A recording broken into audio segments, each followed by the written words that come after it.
The winter wind howled across the empty stretch of Interstate 90 in upstate New York, whipping snowflakes into a blinding frenzy that clung to the windshield of Sarah Jenkins' old Ford pickup.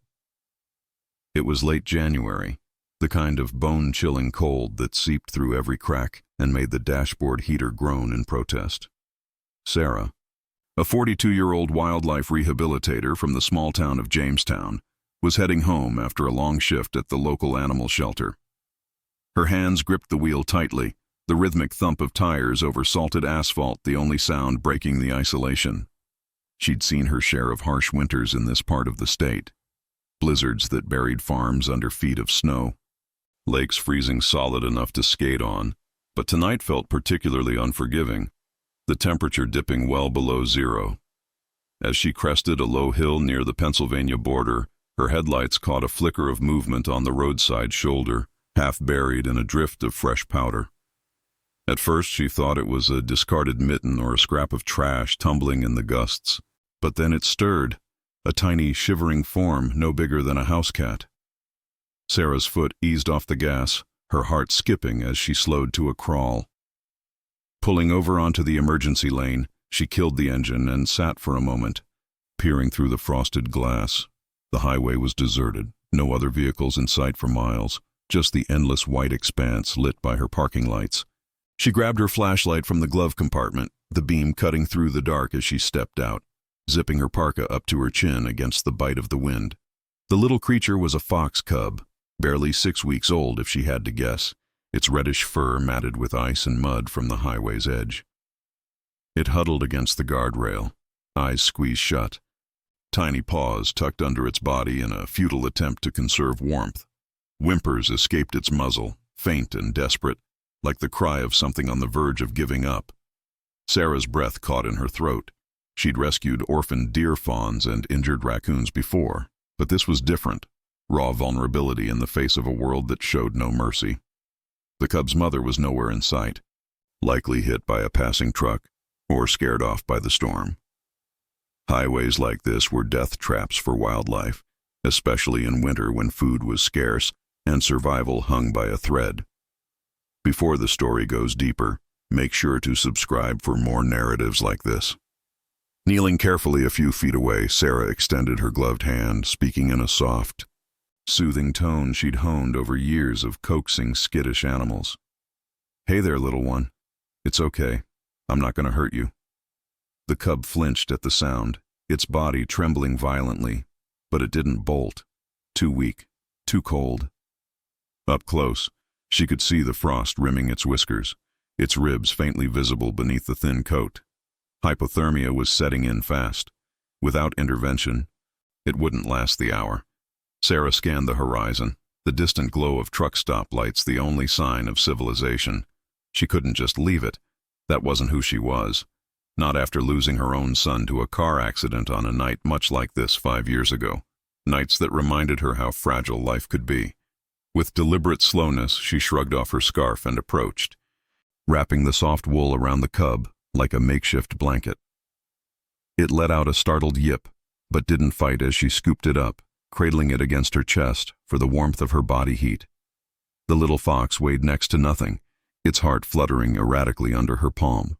Back in the truck, she laid it on a pile of old towels in the passenger seat, cranking the heater to full blast.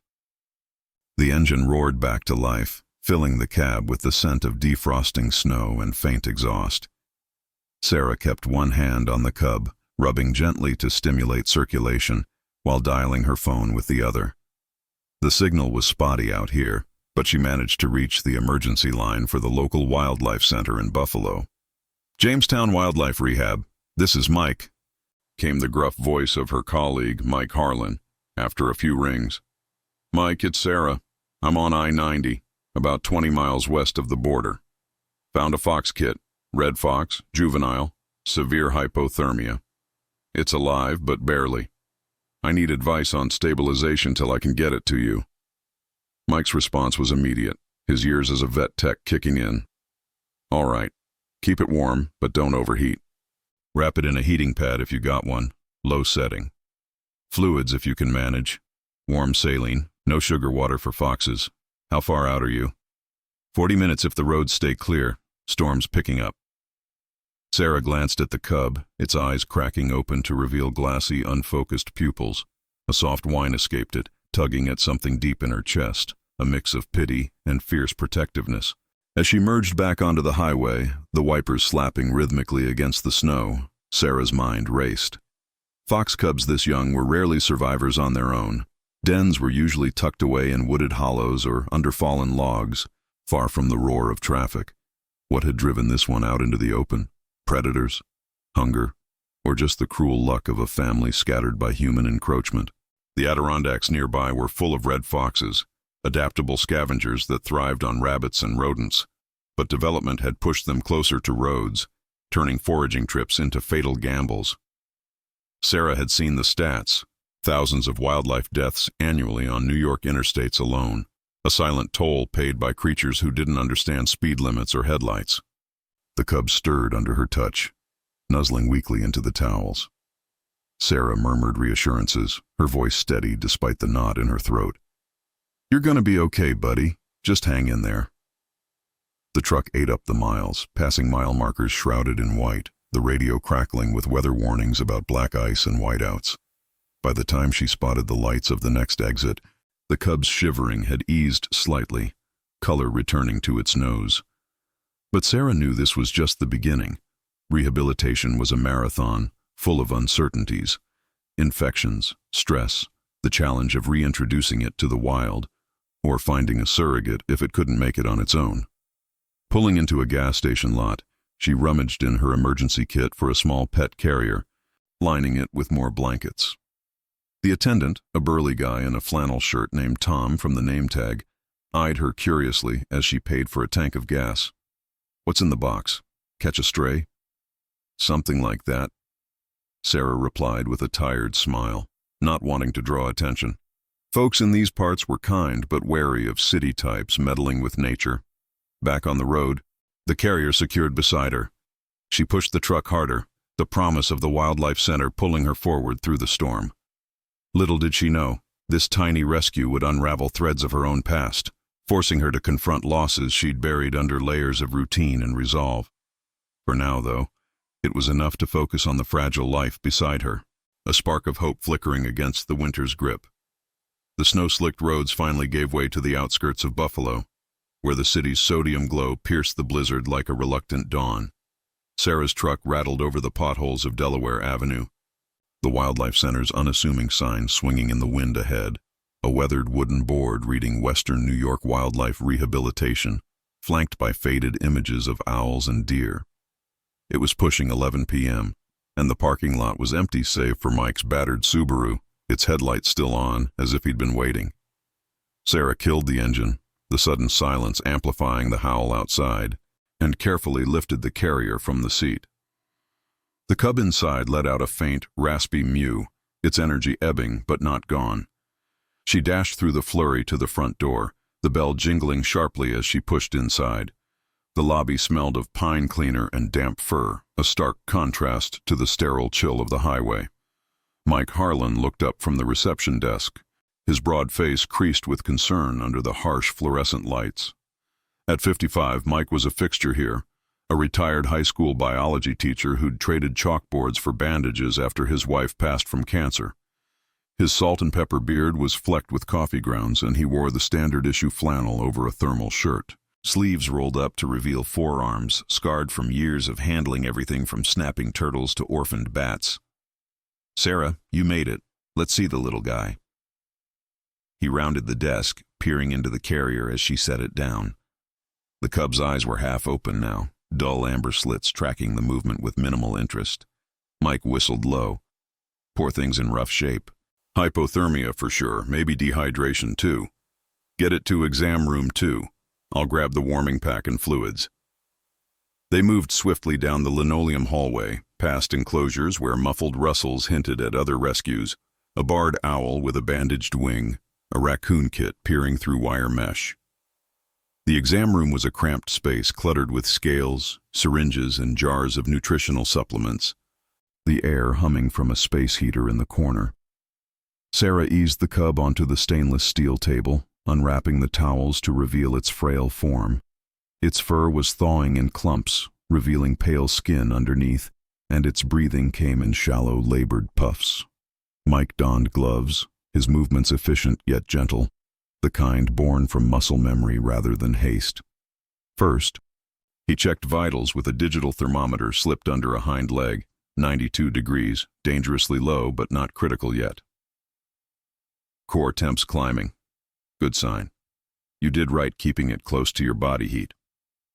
He prepared a warm saline drip, threading the needle with practiced care into the cub's foreleg vein.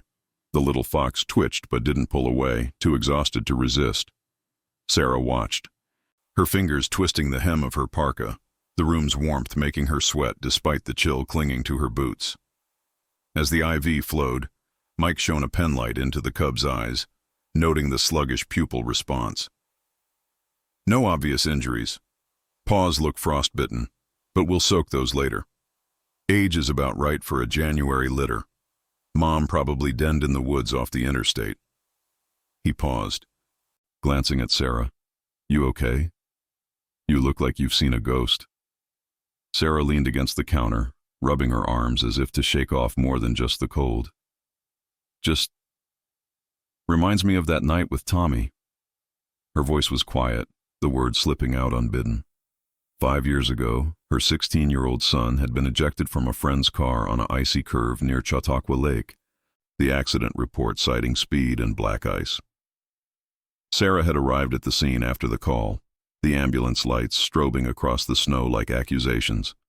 She'd held his hand in the ER, willing warmth back into his body, but it hadn't been enough. Nights like this, with storms raging and lives teetering, dragged it all to the surface. The what-ifs, the endless winter of grief she'd learned to navigate but never escape. Mike nodded, not pressing. He knew the story. The center was as much a refuge for her as for the animals. This one's a fighter, Sarah. Foxes are tough, adaptable, smart. We'll tube feed it some puppy milk replacer once it's stable, monitor for pneumonia. He wrapped the cub in a heated blanket, its small chest rising more steadily now, and placed it in a quiet incubator rigged from an old fish tank. The soft whir of the fan filled the room, a mechanical lullaby. They stepped out for coffee in the break room, the pot's bitter aroma cutting through the antiseptic haze.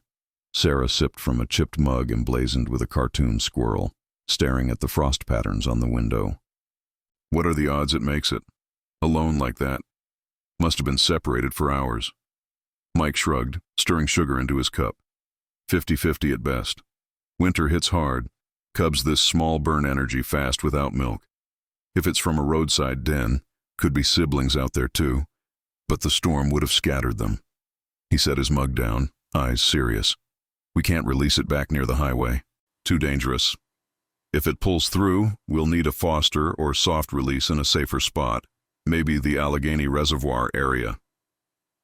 Sarah's mind churned with logistics. The center was underfunded, relying on donations and volunteers like her, who juggled day jobs with midnight runs.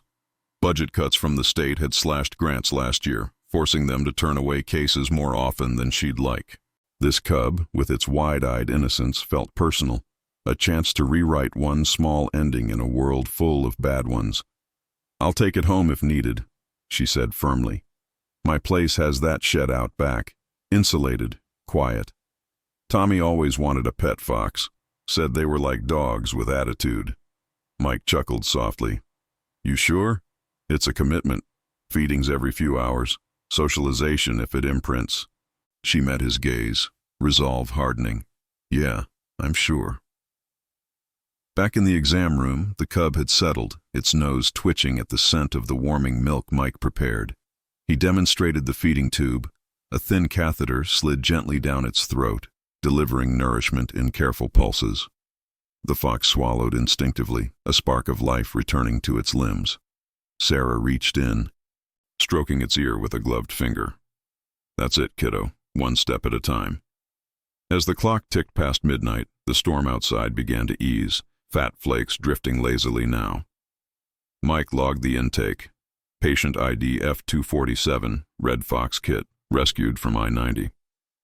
Sarah lingered, watching the incubator's soft glow, the weight of the night settling into her bones. This wasn't just a rescue. It was a tether, pulling her from the isolation of her grief-stricken routine. But challenges loomed. Health scares, legal hurdles with wildlife permits, the emotional toll of attachment. For the first time in years, though, she felt a flicker of purpose beyond survival, a quiet defiance against the cold that had taken so much. The center's back door creaked open then, admitting a volunteer named Lena, a college student from SUNY Buffalo with braided hair and a backpack slung over one shoulder. "Heard you had a highway pickup. Need an extra hand?" Her enthusiasm was infectious, a reminder that the work continued, storm or no storm. Together, they adjusted the Cub's setup, the night stretching into a vigil of hope amid the uncertainties. The first rays of dawn filtered through the grimy windows of the Wildlife Center, casting long shadows across the exam room floor. Sarah had dozed fitfully in a folding chair beside the incubator, her neck stiff from the awkward angle, the hum of the heater a constant backdrop to her shallow sleep. The Cub, now officially dubbed Highway in Mike's intake notes, stirred faintly under the blanket, its tiny chest rising and falling with more rhythm than the night before. Lena had taken the midnight shift, monitoring vitals and jotting observations in the logbook, her youthful energy keeping the vigil alive through the wee hours. By 6 a.m., the storm had fully broken, leaving behind a crystalline world outside where icicles hung like daggers from the eaves. Mike arrived with the morning crew, carrying a thermos of strong coffee and a box of donuts from the bakery on Main Street. The center buzzed to life slowly, volunteers shuffling in with sleepy eyes and insulated mugs, the scent of fresh brew mingling with the earthy tang of animal enclosures. Sarah stretched, wincing at the ache in her back, and peered into the incubator. Highway's eyes were open wider now, alert enough to track her finger as she traced the air above the mesh. Its nose, once pale and cracked, had pinked up, and the frost-bitten paws showed signs of circulation returning, though they'd need antibiotic ointment and careful soaking to prevent necrosis. "Looks like our boy's turning the corner," Mike said, handing Sarah a styrofoam cup. Steam curled from the lid, warming her chilled fingers. He examined the Cub with a stethoscope, listening to its heart and lungs. "No fluid in the chest, breathing's clearer. Keep up the feedings. Every 3 hours for now. We'll weigh it later. Needs to hit at least a pound to build reserves." Sarah nodded, taking a sip of the bitter coffee that chased away the fog of exhaustion. She'd called in sick to the shelter, knowing she couldn't leave yet. The drive home to Jamestown was only an hour, but the idea of transporting Highway in her truck felt risky without stabilization. Instead, she pitched in with the morning routine, cleaning enclosures, preparing formula from the center's stock of Esbilac powder mixed with electrolytes. Lena showed her how to syringe feed the Cub without aspiration, the thin tube sliding past its teeth as it suckled greedily, milk dribbling from the corners of its mouth. For the first time, Highway let out a contented chuff, a sound that twisted something tender in Sarah's gut, like an echo of the baby animals she'd bottle-fed on her family's farm growing up, back when life in rural New York felt boundless and safe. As the day wore on, the center filled with the low chatter of activity. A family of orphaned squirrels arrived from a tree removal in the suburbs, their high-pitched squeaks demanding attention, while a great horned owl from a local park underwent x-rays for a suspected wing fracture. Sarah helped Mike transfer Highway to a larger recovery pen in the back room, a quiet space with soft bedding and infrared lamps simulating a den's warmth. The Cub explored tentatively, sniffing the corners and pawing at a stuffed toy Lena had added, a fox-shaped plush that drew a wary circle from its new charge. "Imprinting's a risk," Mike warned, leaning on the doorframe. "If it gets too used to us, releasing back to the wild gets tricky. But at this age, with no mom, it's our best shot." Sarah sat cross-legged on the floor, watching Highway curl into a ball amid the blankets. Her mind wandered to the shed at her house, a detached structure behind the modest ranch-style home she shared with no one since Tommy's death. Her husband, David, had left 2 years after the accident, unable to bear the silence that filled their days. The shed was mostly storage now, boxes of Tommy's old baseball gear, holiday decorations gathering dust, a workbench cluttered with half-finished birdhouses he'd promised to build. She could clear a corner, install a heat lamp, maybe even rig a camera to monitor feedings remotely. It wasn't ideal. Foxes weren't domesticated, and state regs required permits for rehabbing carnivores, but Sarah had the connections. Mike could co-sign the paperwork, and the center's vet, Dr. Ellis, owed her a favor from that porcupine quill extraction last summer. By midday, trouble brewed. Highway's temperature spiked during the third feeding, its body going limp as Sarah lifted it. Panic flared in her chest. She called for Mike, who rushed in with a cool compress and a digital readout. Fever could be infection from the cold exposure. Paws might have cracked open micro-tears. He administered a dose of amoxicillin through the IV port, his brow furrowed under the brim of his worn baseball cap. Sarah held the cub steady, its fur damp against her skin, whispering encouragements that felt more for her own sake. "Come on, fight it. You've come this far." The room felt smaller, the air thick with the weight of uncertainty. Wildlife rehab was a numbers game. 8 out of 10 rescues didn't make it past the first week, felled by hidden injuries or the stress of captivity. Sarah had steeled herself against the losses, but this one clawed at her resolve, stirring memories of hospital waiting rooms and the sterile beep of monitors that hadn't saved her boy. Lena popped her head in, her braids swinging. "Sarah, there's a guy at the front asking about the fox. Says he saw the rescue on the highway. Wants to know if it's okay." Word traveled fast in these parts. Truckers on CB radios, locals swapping stories at the diner. Sarah exchanged a glance with Mike. Public interest could mean donations, but it also invited busybodies, or worse, poachers eyeing foxes for their pelts. "Tell him we're handling it," Mike said gruffly. No details. As the fever broke by late afternoon, Highway perked up, batting at Sarah's shoelace with a paw that trembled but functioned. Relief washed over her, mingled with a fierce determination. She texted her neighbor, Mrs. Kowalski, a retired nurse who walked dogs for extra cash, asking her to check on the house pipes against the freeze. Driving home that evening would be solo. Mike insisted she rest, promising to oversee the night watch. But as Sarah gathered her things, slipping a small blanket scented with the cub's emerging musk into her bag, she felt the pull of attachment deepening. This wasn't just duty, it was redemption, a way to channel the love she'd lost into something wild and unbroken. Outside, the sun dipped low, painting the snow in hues of orange and pink. Sarah paused at her truck, breathing in the crisp air that carried hints of wood smoke from nearby homes. The highway that had nearly claimed Highway loomed in her thoughts, a ribbon of asphalt cutting through forests that once belonged to no one but the animals. Development had marched on, strip malls sprouting like weeds along the interstate, subdivisions encroaching on habitats. Red foxes, clever adapters with their rusty coats and nocturnal habits, scavenged edges where human and wild collided. Sarah had attended town halls, arguing for wildlife corridors and speed reductions, but progress was a steamroller. Saving one cub wouldn't change that, but it mattered. To her, to the fragile ecosystem teetering on the brink. Back inside for a final check, she found Mike adjusting the lamp. "You're good to go. We'll reassess tomorrow. If stable, you can take it for home care." His eyes held understanding, the kind forged in shared losses. Sarah thanked him, lingering a moment to stroke Highway's flank. The cub's eyes met hers, a brief, trusting gaze that sealed something unspoken. As she drove into the twilight, the empty passenger seat a stark reminder of journeys past, Sarah vowed to see this through.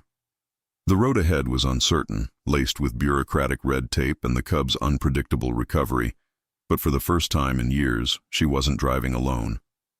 Sarah pulled into the gravel driveway of her Jamestown home just as the last light faded from the sky, the truck's headlights sweeping across the snow-dusted lawn like a search beam. The house, a single-story ranch with peeling blue siding and a sagging front porch, stood quiet against the encroaching dusk, its windows dark except for the faint glow from a motion sensor light. It had been Tommy's favorite spot in summer, grilling burgers on the rusty Weber, tossing a football until the mosquitoes drove them inside. Now it felt more like a museum of what was, each room echoing with absence.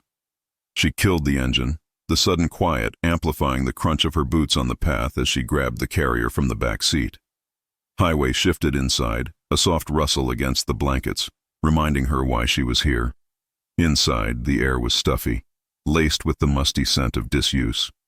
Sarah flicked on the kitchen light, the bulb buzzing to life over the Formica counters cluttered with unopened mail and a half-empty coffee pot from yesterday. She set the carrier on the table, peering in to check on the cub. Its eyes were closed, body lax in the warmth of the drive, but its flanks rose steadily, no sign of the fever returning. Good. She texted Mike a quick update. Home safe. We'll start 9 p.m. feeding. Then rummaged in the fridge for the formula kit the center had loaned her, a plastic bottle of Esbalac warmed under hot water from the tap. The shed out back was her next stop.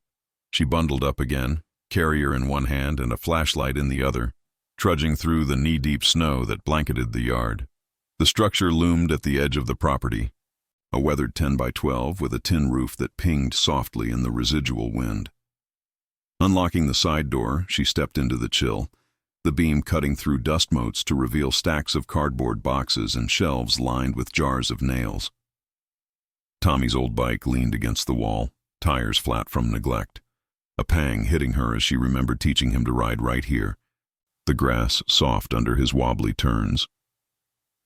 Clearing a space took an hour, shoving boxes to one side, sweeping cobwebs from the floor, and dragging in an old dog crate from the garage.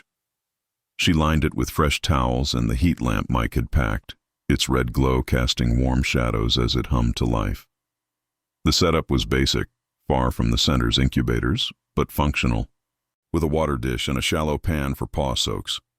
Sarah secured the carrier inside the crate, latching the door just enough to allow air but prevent escapes. Highway blinked at the new surroundings, nose twitching at the unfamiliar smells of wood and oil, but it didn't protest, curling into a tight ball as if recognizing the safety of enclosure. Back in the house, Sarah microwaved a frozen lasagna for dinner, eating standing at the counter while scrolling through her phone. Emails from the shelter piled up, requests for volunteers, updates on a litter of kittens, but she ignored them, her mind on the cub. Grief had a way of resurfacing in these quiet moments, like ice cracking underfoot. Tommy's accident had shattered her world. The investigation dragged on for months, blaming the driver but leaving her with questions that no report could answer. David had coped by retreating, packing his bags one rainy afternoon with a mumbled, "I can't fix this," before heading to his brother's in Rochester. Sarah stayed, pouring herself into the animals at the shelter, their uncomplicated needs a balm against the human mess. But Highway was different, wild, unpredictable, a mirror to the chaos she'd lost control of. The 9 p.m. feeding went smoothly. Sarah bundled up and headed to the shed, the flashlight path lighting her way past the frozen bird bath. Highway perked up at her approach, ears flicking forward as she opened the crate. She syringe-fed it slowly, the cub lapping at the nipple with growing vigor, milk foaming at its muzzle. A drop of warmth spread in her chest watching it. This one was responding, building strength where others had failed. "Attaboy," she murmured, wiping its chin with a soft cloth. Its amber eyes locked on hers for a beat, curious rather than fearful, and she wondered if it sensed her own vulnerability, the way her hands trembled slightly from the cold, or the way she lingered longer than necessary, stroking its back until it dozed off. Sleep came fitfully that night, the alarm set for midnight rousing her from dreams of highways and small lost forms. The routine repeated: feed, check temp, adjust the lamp. By 3 a.m., exhaustion tugged at her eyelids, but she pushed through, brewing tea in the dim kitchen light. Mrs. Kowalski had stopped by earlier, dropping off a casserole with a sympathetic pat on the arm. "Heard about the fox from Mike's wife. You take care, dear." Her Polish accent thick as the steam from the dish.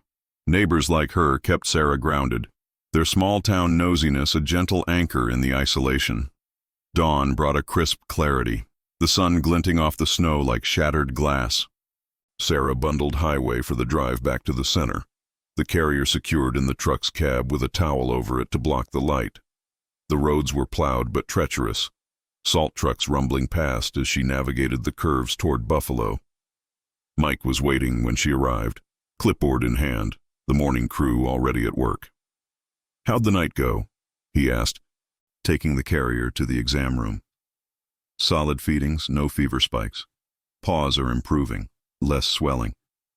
Sarah followed, shedding her coat as they transferred the cub to the scale. Highway weighed in at 0.8 pounds, a gain from yesterday, its movements more fluid as it sniffed the table's edge. Mike nodded approvingly, jotting notes. Good call on the home setup. We'll run blood work today, check for parasites or anemia. State wildlife officer might swing by. Someone reported the rescue, and they like to verify no illegal trapping. Sarah's stomach tightened. Permits were in order, but bureaucracy could snag things. Fines for improper handling, or worse, confiscation if the cub showed signs of domestication. I'll handle the paperwork, Dr. Ellis can vouch. As Mike drew a small blood sample, Highway yipped in protest, twisting in Sarah's gentle hold. The sound echoed Tommy's frustrated cries during his rebellious teen phase. Nothing serious, just the push-pull of growing up. She shook it off, focusing on the now. Lena joined them, prepping a paw soak in a basin of warm Epsom solution. The cub's pads were raw, blackened from the freeze, but thawing without infection. He's got spirit, Lena said, grinning as Highway splashed water with a paw. Bet he'll be chasing voles in no time. The day blurred into assessments, x-rays showing no fractures, a clean bill on lungs, and a diet plan ramping up to solid foods like ground chicken and veggies. Sarah volunteered for the afternoon shift, cleaning pens and logging data, the center's rhythm a comforting hum. But tension simmered. A call from the officer confirmed an inspection tomorrow, probing questions about the cub's origin. Found it, didn't trap it, Sarah assured Mike over lunch in the break room, picking at a turkey sandwich. Highway's wild, we just gave it a shot. Mike leaned back, crossing his arms. Folks get touchy about foxes. See 'em as pests, raiding coops. But this one's a kit. No threat. Your story checks out. By evening, Sarah drove home with a renewed sense of stakes. The shed awaited, now a makeshift nursery with added enrichments. A digging box of soil from the garden, safe branches for climbing. Highway settled in easily, exploring its space with tentative bounds. The heat lamp's glow a beacon in the gathering dark. As Sarah watched from the doorway, snowflakes beginning to fall again, a revelation settled over her. This rescue wasn't just saving a life, it was mending fractures in her own. The cub's resilience mirrored what she needed: to forage through the ruins, adapt, survive. But risks loomed larger now. The inspection, potential health setbacks, the ache of impending release. For tonight, though, in the quiet sanctuary of the shed, progress felt tangible, a fragile bridge over the winter's abyss. The next morning dawned with a deceptive gentleness, the sun filtering through thin clouds to melt the fresh snow into slushy puddles along Sarah's driveway. She woke early, the alarm's insistent beep pulling her from a dream where Tommy chased a fox through sun-dappled woods, his laughter echoing like wind chimes. Shaking off the haze, she threw on a robe and padded to the kitchen, starting the coffee maker with a ritualistic flick. The house felt less empty today, the knowledge of Highway in the shed a quiet pulse in the back of her mind. She poured a mug, black and steaming, and stepped out the back door, the cold air nipping at her bare ankles as she crossed to the structure. Highway was awake, pacing the edges of the crate with a newfound energy that made Sarah's heart lift. The cub's coat gleamed a bit brighter under the lamp's glow, the reddish fur fluffed out as it investigated a scatter of shredded paper she'd added for stimulation. No signs of distress, paws held weight evenly, eyes sharp and curious. Sarah knelt by the wire door, slipping a hand in to offer a small piece of softened chicken from last night's prep. The fox snatched it delicately, chewing with quick snaps before retreating to gnaw in private. "Morning, champ," she whispered, her voice carrying the warmth of approval. These interactions were measured. Mike had stressed minimal handling to avoid bonding too tightly, but each one chipped away at the wall she'd built around her solitude. By 8 a.m., she was on the phone with the center, updating Mike while scrambling eggs one-handed. "He's active, ate well overnight, no fever." Mike's voice crackled through the speaker, laced with his usual pragmatism. "Solid, but heads up, The wildlife officer's en route to you directly. Name's Harlan. Wait, no relation to me. He's thorough. Got a rep for grilling on provenance. Have the intake forms ready, and stress it was a foundling, not trapped. Sarah's grip tightened on the spatula, the eggs sizzling forgotten for a beat.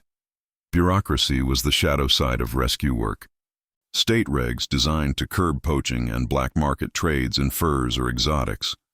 Red foxes weren't endangered, but kits under 6 months fell under protected status, requiring proof of legitimate rehab intent. A wrong word, and Highway could be relocated to a facility hours away, or worse, euthanized if deemed non-releasable. Got it. I'll meet him at the shed. Keep it professional. She hung up, plating her breakfast and eating quickly at the table, her mind mapping out responses. The truth was airtight. Roadside discovery, immediate transport, vet oversight. But doubt gnawed. Would Harlan see a grieving woman clinging to a proxy for her lost son, or a dedicated rehabilitator? The knock came at 9:15, sharp and official, pulling Sarah from the shed where she'd been adjusting the digging box. Officer Harlan was a wiry man in his late 40s, khaki uniform crisp against the winter backdrop, his patrol truck idling in the driveway with New York State wildlife emblazoned on the side. His face was weathered, eyes keen under a short-brimmed hat, the kind of gaze that missed nothing. Ms. Jenkins, got a report on a fox kit rescue. Mind if I take a look? Sarah led him around back, her boots crunching on the thin ice crust. Of course. Found it 2 nights ago on I-90 near the border. Hypothermic alone, no sign of the mother. She unlocked the shed, the door swinging open to reveal Highway's setup. The cub froze mid-prowl, ears flattening as it eyed the stranger, then darted to the blanket pile, a low growl rumbling in its throat. Harlan crouched by the crate, notepad in hand, his expression neutral as he scanned the space. Clean operation, permits up to date. He flipped through the folder Sarah handed him, copies of her rehab certification, the center's affiliation, Mike's signed affidavit. Highway's growls softened to wary huffs, the officer's calm presence not triggering full flight. Kit looks healthy. Age? About 6 weeks. Gaining weight, no major injuries beyond frostbite. Sarah kept her tone even, gesturing to the logbook on the workbench, feeding times, vitals, photos from intake. Harlan nodded, jotting notes, but his questions sharpened. Witnesses to the find? Any calls to authorities right away? Just me on the road that stretch. Called the center en route. Mike Harlan logged it at 10:47 p.m. She recited the details, watching his pen scratch across the page. A flicker of unease stirred. Reports like this often stemmed from good Samaritans, but sometimes from skeptics assuming foul play. In Jamestown, with its mix of hunters and conservationists, foxes divided opinions, pests to chicken keepers, symbols to nature lovers. Harlan straightened, closing his notepad with a snap. Appears legit. We'll follow up with the center, but you're clear for now. Keep records meticulous, reintroductions on you if it imprints. Relief flooded Sarah as he tipped his hat and headed to his truck, but it was short-lived. As his taillights faded down the street, her phone buzzed, a text from Lena. Cub's stable here, but watch for stress behaviors. Inspection passed? Sarah replied affirmatively, then turned back to Highway, who emerged cautiously, sniffing the air where Harlan had stood. The encounter had rattled the cub, its movements jerky as it paced, tail low. Sarah sat outside the crate, speaking softly about nothing, the weather, the birds at the feeder, until it relaxed, curling up with a sigh. The afternoon brought a curveball. While preparing the next feeding, Sarah noticed Highway favoring its left hind leg, a subtle limp she'd missed in the morning's excitement. Panic edged in. Infections could flare fast in young animals, turning minor issues lethal. She examined it gently, finding a small swelling near the joint. No open wound, but tenderness that made the cub yelp when prodded. Easy, easy, she soothed, wrapping it in a cool cloth to reduce inflammation. A call to Mike confirmed. Likely a sprain from the cold scramble or the storm. Rest it, baby aspirin if needed, but bring him in tomorrow for x-rays. Could be nothing, or a hairline from tumbling onto the road. Sarah's hands shook as she administered the dose, dissolving the tablet in water and syringing it carefully. The what-ifs cascaded. Had she missed signs earlier? Was the highway's trauma deeper than frostbite? Highway tolerated the treatment with resigned patience, licking her fingers afterward in a rare gesture that twisted her heart. In that moment, the shed felt like a confessional, the cub's vulnerability mirroring her own fractures. Tommy's accident had started with a limp too, a twisted ankle from soccer practice, downplayed until the fatal drive. She'd replayed it endlessly, blaming herself for not insisting on the bus ride home. Now, with Highway, she poured that vigilance into every check, every adjustment, determined not to let fragility win again. Word of the inspection had spread by evening. Mrs. Kowalski called, her voice warm over the line. Heard the game warden was by. Everything all right with your little guest? Sarah filled her in, grateful for the neighborly check-in, and accepted an offer of venison scraps from her husband's hunt. Safe protein once Highway transitioned to solids. Small-town bonds like these were lifelines, woven through potlucks and porch chats, a web that caught you when grief threatened to unravel everything. As night fell, Sarah reinforced the crate with extra padding for the leg, dimming the lamp to mimic dusk. Highway settled with a chuff, its breathing even despite the discomfort. Sarah lingered in the doorway, the cold seeping through her sweater, watching the cub's form rise and fall.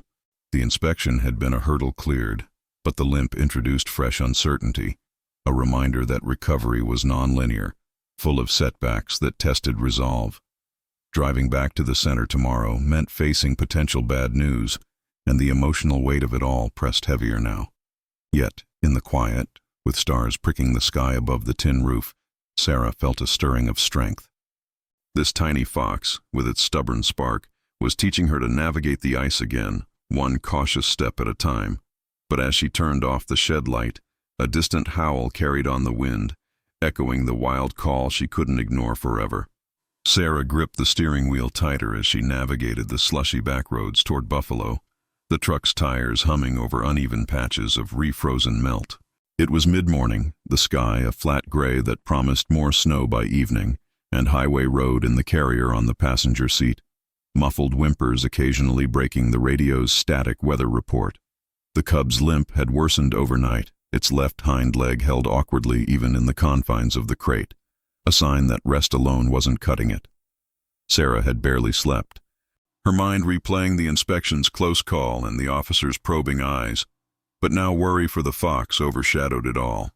She glanced at the carrier, the towel draped over it to keep the light low, and murmured, "Hang in there, buddy. We'll get you sorted." The wildlife center came into view sooner than expected.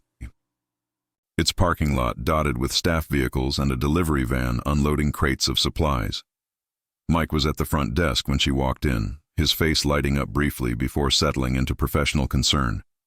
"Brought him back early? What's the update?" "Limp's more pronounced. Swelling's up and he's not putting weight on it." Sarah set the carrier down carefully, unzipping her parka as the lobby's warmth enveloped her.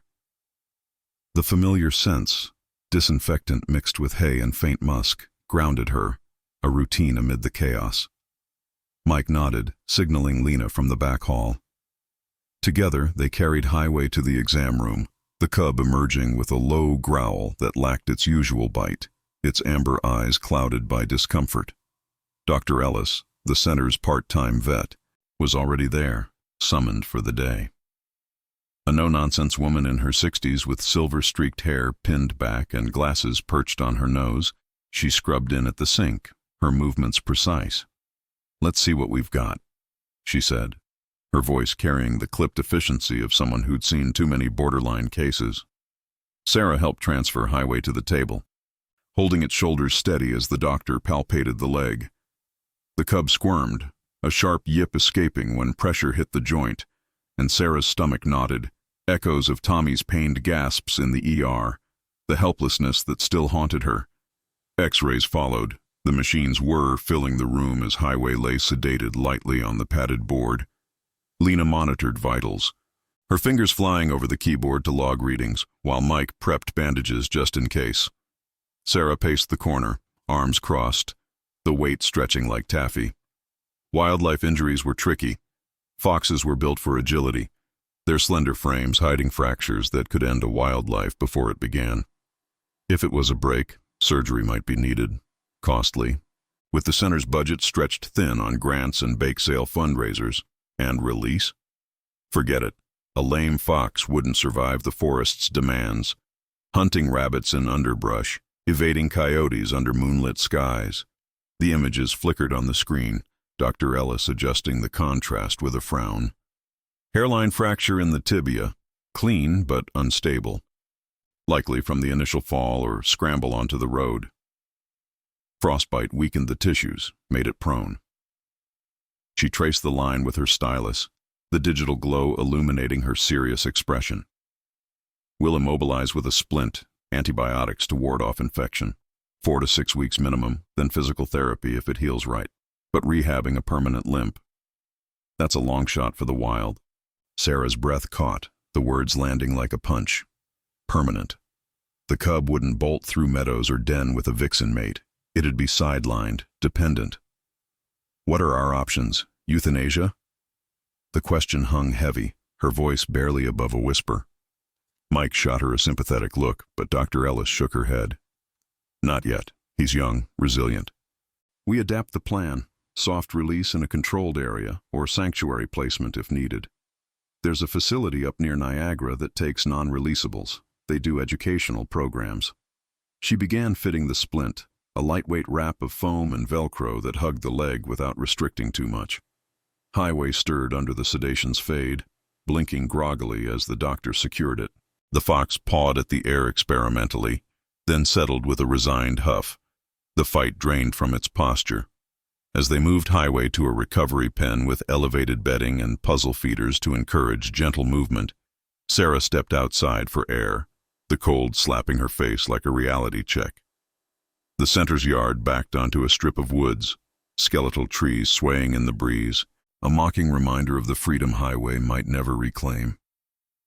She leaned against the chain-link fence, tears pricking her eyes, not just for the cub, but for the cascade it triggered. Tommy's death had stolen futures, proms, college, a life unlived. Now this tiny creature faced a similar truncation, its wild spirit caged by circumstance. Sarah wiped her face with a gloved hand, the snowflakes melting on her cheeks.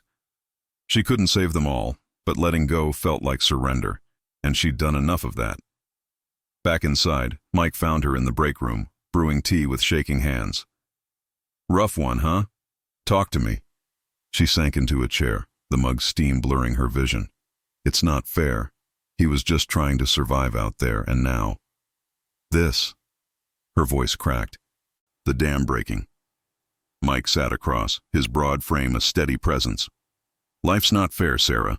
Remember that eagle last spring? Wing shredded by a wind turbine, but we got it flying again. Highway's got that in him too. And you're giving him the fight. His words steadied her, a nod to the center's ethos. Intervene, heal, release when possible. They discussed logistics. Sarah would continue home care with twice-daily checks. The splint changed weekly under Dr. Ellis's guidance. Lena offered to drop off enrichment toys, her optimism a counter to the gloom.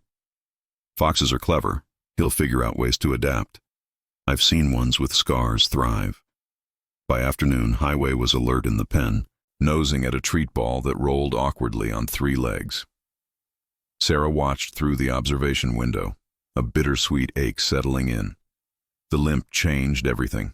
Release timelines stretched to summer, permits extended, costs mounting. Donations might help.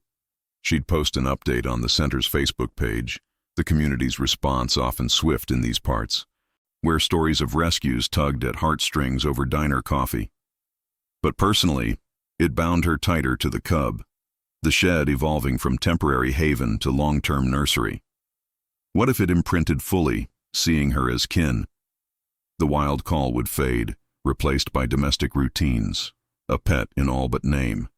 Driving home as dusk crept in, the carrier secure beside her, Sarah tuned the radio to a classic rock station, Springsteen's gravelly voice filling the cab with tales of working-class grit.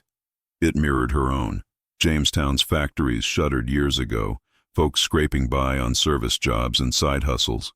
Wildlife work was her outlet, a way to give back to the land that had shaped her. From childhood hikes in the Alleghenies to Tommy's first fishing trip on the Chattacoin River, Highway's injury forced a reckoning. Could she handle the heartbreak of a forever companion, or the pain of sanctuary handover? The cub's soft breathing from the carrier answered silently, yes, for now. Pulling into the driveway, she carried Highway to the shed, the splint a bulky reminder under the blankets. The space felt more lived in already. A radio tuned low to nature sounds, fresh pine shavings, scattered for scent. As she syringe-fed the pain-medicated formula, the fox lapped steadily, its eyes meeting hers with a trust that pierced deep. Outside, the wind picked up, carrying that distant howl again, perhaps a relative, or just the wood's lament. Sarah stroked its ear, whispering promises she hoped to keep. The fracture was a setback, but fractures healed, or so she told herself, even as the emotional weight pressed on, testing the limits of her mending heart. Tomorrow would bring physio exercises and vet follow-ups, but tonight, in the shed's warm glow, survival felt like a shared victory, fragile yet fierce. Weeks blurred into a tentative rhythm as spring crept into upstate New York, the snow yielding to mud-slicked fields and the first hesitant green shoots along the roadside ditches. Sarah's days revolved around Highway's care, the shed transforming into a dedicated rehab space with reinforced walls and a custom ramp for the cub's strengthening legs. The splint came off after 4 weeks, revealing a leg that bore weight but carried a subtle hitch, a permanent reminder of the icy night that had nearly ended it all. Dr. Ellis pronounced the fracture healed, though the fox's gait would always favor caution, making full wild independence a calculated risk. He's adapted, the vet said during a follow-up exam, watching Highway navigate the center's outdoor enclosure with purposeful bounds. Smart enough to compensate, but release needs to be gradual, in a low-threat area. Sarah absorbed the advice like a mantra, her own adaptation mirroring the cub's. Mornings started with physio, gentle stretches in the shed, using a soft toy on a string to encourage leaps and pivots. Highway's playful pounces growing bolder each day.